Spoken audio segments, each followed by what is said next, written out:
May peace be upon you, fellow Earthlings, glad you're here. After having looked into the more known civilization of Mesopotamia, we now venture into the next part of history only few are aware of. We will explore the oldest known civilization in America, the Caral-Supe in the heart of Peru. Caral-Supe is not just a city, it's a time capsule from a world we barely understand. We're talking about a civilization that mastered engineering, astronomy and music thousands of years before its supposed time. Get ready to rewrite your history books.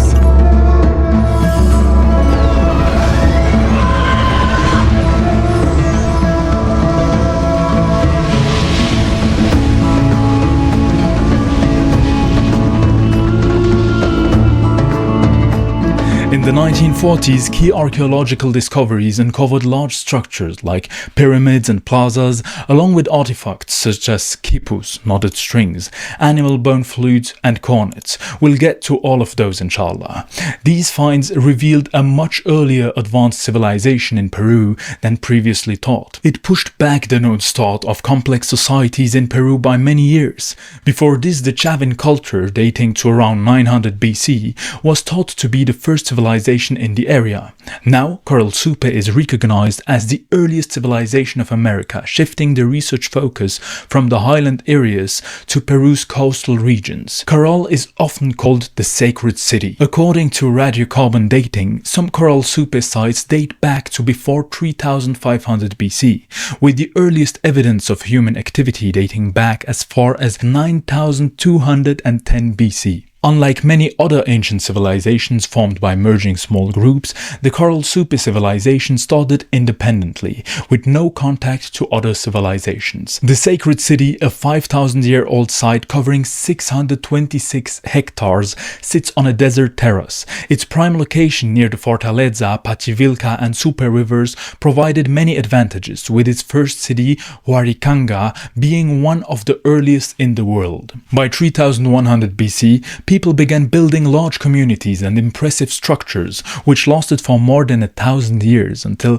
1800 BC.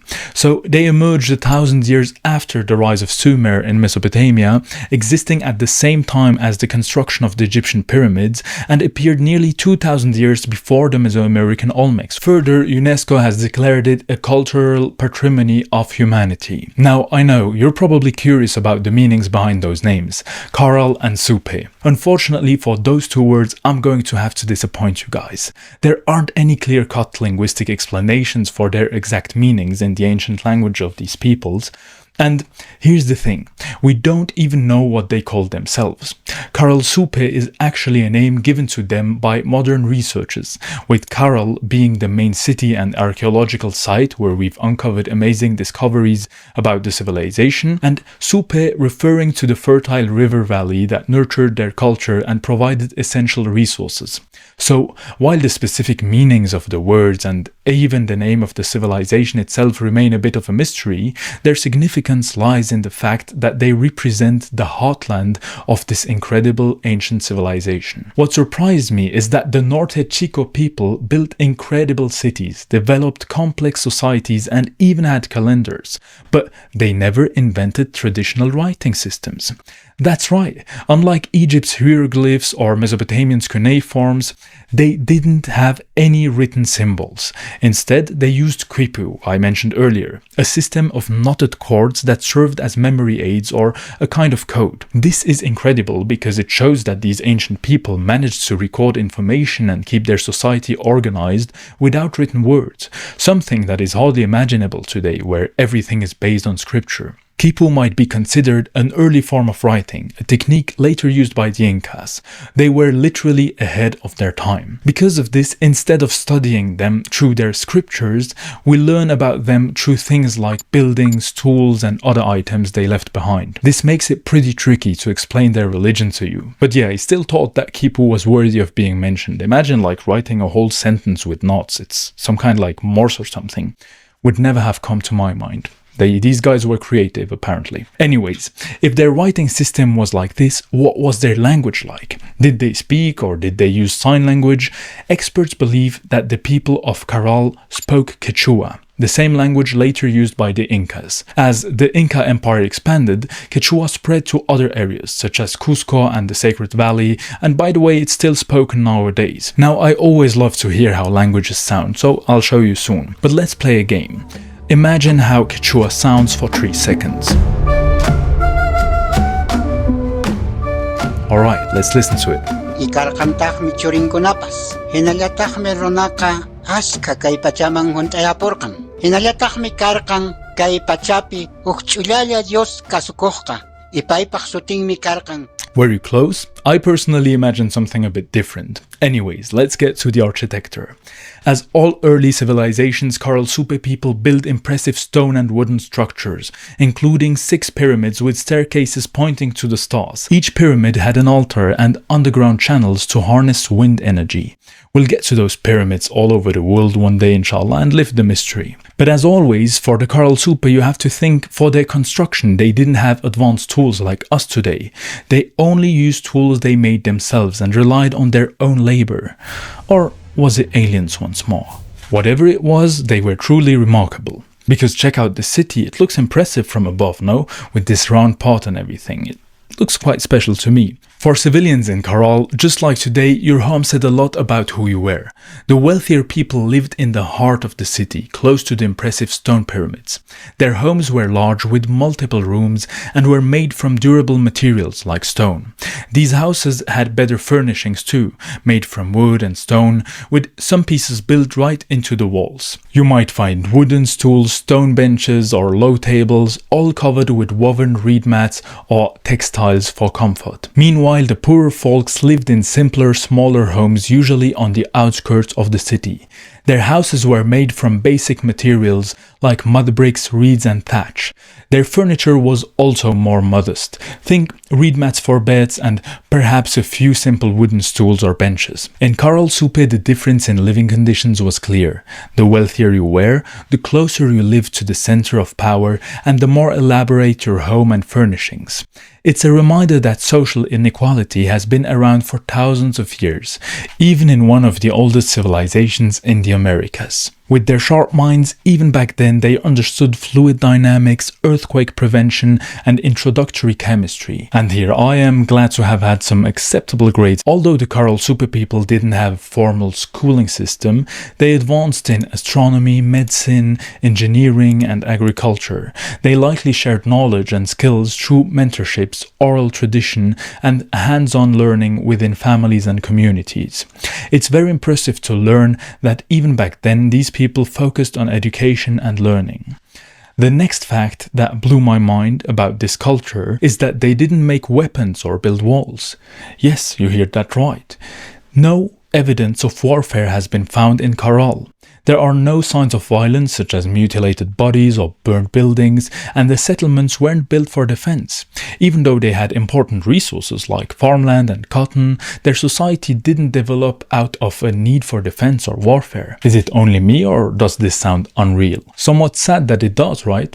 But unless future discoveries prove otherwise, I just want to say kudos to you guys. There aren't much societies that were built on zero war. According to research, their prosperity came out of organization and successful farming techniques. They grew cotton, beans, potatoes, chili and squash, among other crops.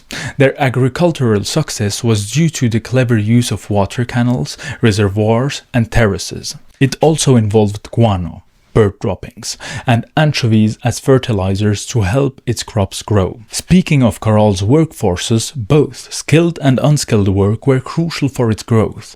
There is no clear evidence that the Caral-Supe people used slavery. They had workers who built mounds, terraces, and community spaces with masonry, and homes were placed on the terraces or on hillsides. The sizes of these structures show that there was organized labor, with workers possibly being paid with dried anchovies or working under some pressure. I don't know what's worse of those two, actually. Additionally, some merchants handled trading cotton for marine products since they didn't have coins or paper money. The whole society worked on basic trading agreements. In ancient Norte Chico, men held government positions and were in charge of fishing and cotton farming. Women took care of cooking, raising the children, and making fishing nets and clothes from cotton. Pretty much traditional gender roles. In addition to their expertise in agriculture and engineering, the Caral-Supe people were also great artists. Their artistic skills would inspire anyone. Their artisans made jewelry, clothes, baskets, and stone figurines. They even crafted flutes from condor and pelican bones. No, I don't mean Gondor, the city of Aragorn. I'm talking about condor, the bird. The Caral-Supe people used its bones to make their flutes. Fun fact, nowadays there's still a brand of flutes called Condor, made by High Spirits Flutes, known for their Native American-style instruments. While these modern flutes are crafted from wood, not bones, it's interesting to see a connection to ancient traditions. Aren't we learning fun things here, huh?